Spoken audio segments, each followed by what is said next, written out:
So much with Arabic. Do we finish? But Ismail wasn't here, yeah. Ismail was on another bus. Okay, read the new version. Bismillah. Read Luqman. ولكن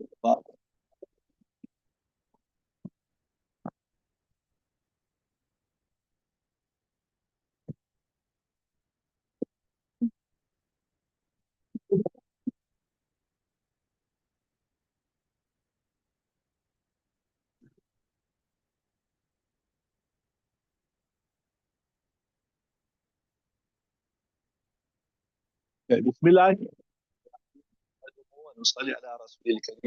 So we discussed in the previous verse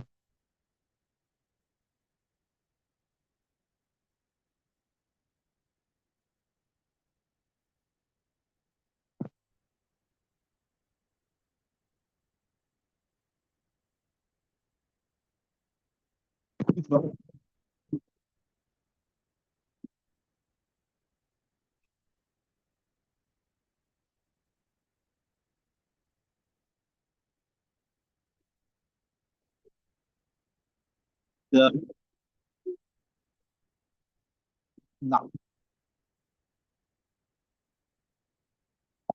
خفف الله عنكم وعليكم فيكم ضعفا etc. When you are heavily outnumbered etc. Then also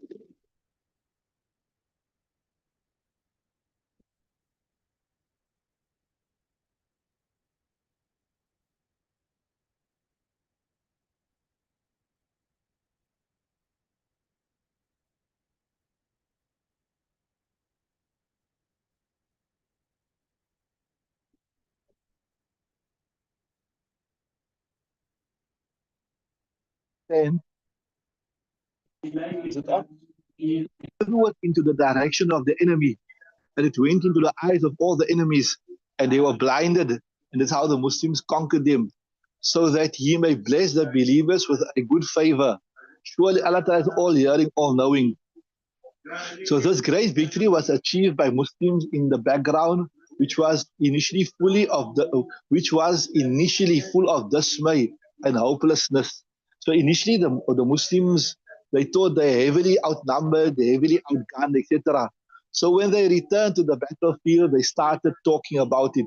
The companions got busy relating their deeds on the battlefield. Revealed thereupon was the verse. So then when they were impressed with their great magnanimous victory, Allah Ta'ala says, فَلَمْ تَقْتُلُوهُمْ وَلَكِنَّ اللَّهَ قَتَلَهُمْ. So you did not kill them, but Allah Ta'ala killed them, through which they were instructed not to wax proud over the effort and deed. For that which happened there was not simply the outcome of their personal effort and deed. In fact, it was purely and simply the fruit of the help and support given by Allah Ta'ala. And the enemies killed at their hands was not killed by them, rather they were killed by Allah subhanahu wa ta'ala. So similarly addressing the Holy Prophet sallallahu alaihi wasallam said, وَمَا رَمَيْتَ إِذْ رَمَيْتَ. O Muhammad, when you threw that sand, and it was not you that was throwing it. It means that the specific outcome of the act of throwing, whereby it reached the eyes of every fighting man in the enemy force and frightened them all, was not the direct effect of his throwing. It was in fact the perfect power of Allah Ta'ala which generated the format of the situation. Right? That's why Imam Rumi says, and you did not throw when you did. Allah Ta'ala said, Allah Ta'ala, our acts precedes all other acts.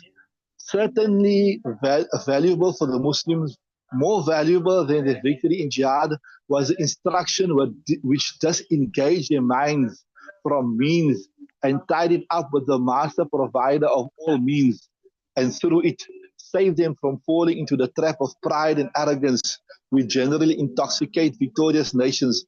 After that, it was said that the victory and defeat was subservient to the command of Allah Ta'ala, and that His support is with those who are obedient, right? وَلِيُبْلِيَ الْمُؤْمِنِينَ مِنْهُ بَلَانَ حَسَنًا, so that He may bless the believers with a good favor.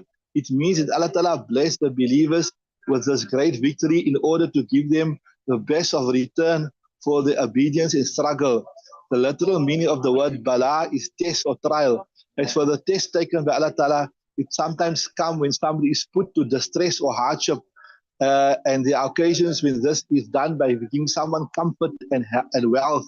Here, the name of Hassan Bala trial has been given to a test which was taken by giving comfort, wealth, support, and victory to find out if the people who are so blessed take it to be the favor from Allah Ta'ala, are grateful for it, or take it to be the outcome of their personal actions, subhanallah, right?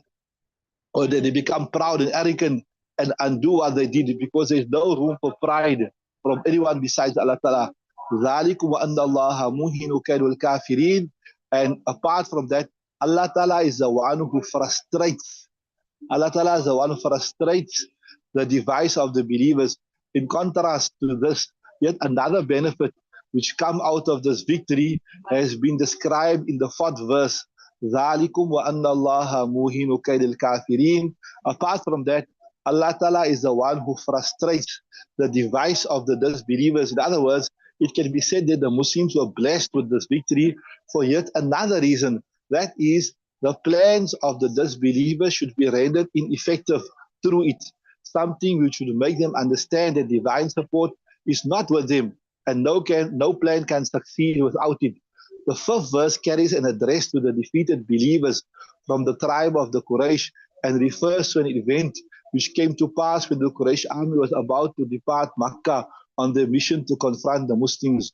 According to the report of that event, when the army of the Qurayshi disbelievers was ready to march against the Muslims, the commander of the army, Abu Jahl, and the other chiefs had made earnest prayers, holding the coverings, drapes of the Baytullah in their hands before leaving Makkah.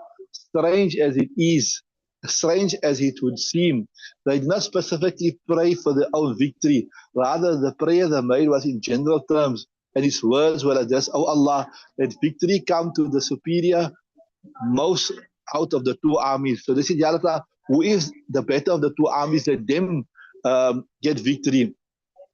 Right, so oh Allah, let victory come to the superior most out of the two armies and to the better guided one of the two. So obviously, who was the better guided one of the two? The Muslims. So inadvertently, the kuffar was making dua for the Muslims, right?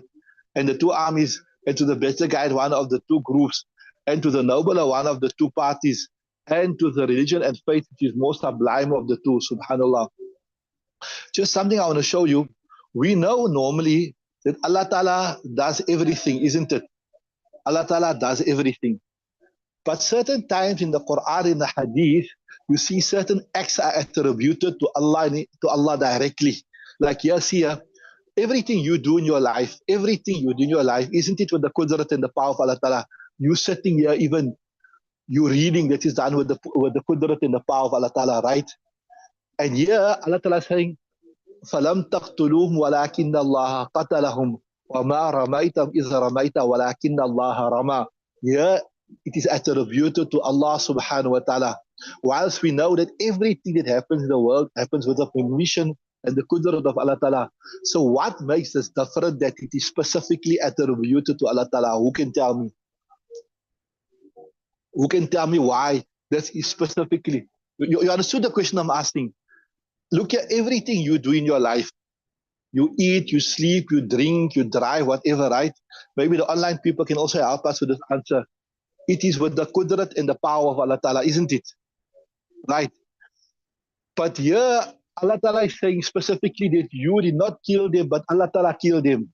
You did not throw the sand, but Allah Ta'ala threw the sand. So what's the difference between this and the normal everyday action of a believer? Why is this specifically being attributed to Allah Ta'ala, unlike your normal everyday actions, which is not attributed to Allah Ta'ala? You understood the question? You never understood the question. Luqman, you understood the question? What I'm saying is, look here, everything you do in your life, you're sitting here now, you're eating, you're drinking, you're sleeping, whatever you're doing, you do that with the qudrat of Allah Ta'ala, isn't it? Right? But here specifically, Allah Ta'ala is saying that you did not kill them, but Allah Ta'ala killed them. You did not throw the sand, but Allah Ta'ala threw the sand. So why is this different? from your other actions. You understood the question now? Maybe I give you the answer, then you understood. Look at me. When something is done contrary to normal means by Allah Ta'ala, then it is attributed to Allah Ta'ala.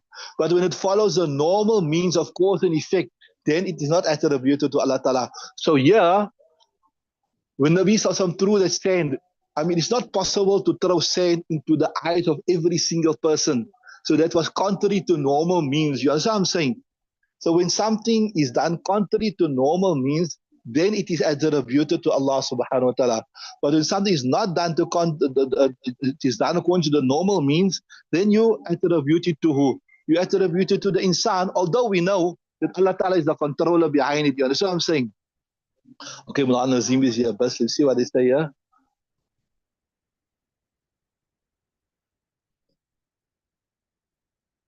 So when something is done against adat, we say kharikun anil adat, then it is attributed directly to Allah Ta'ala.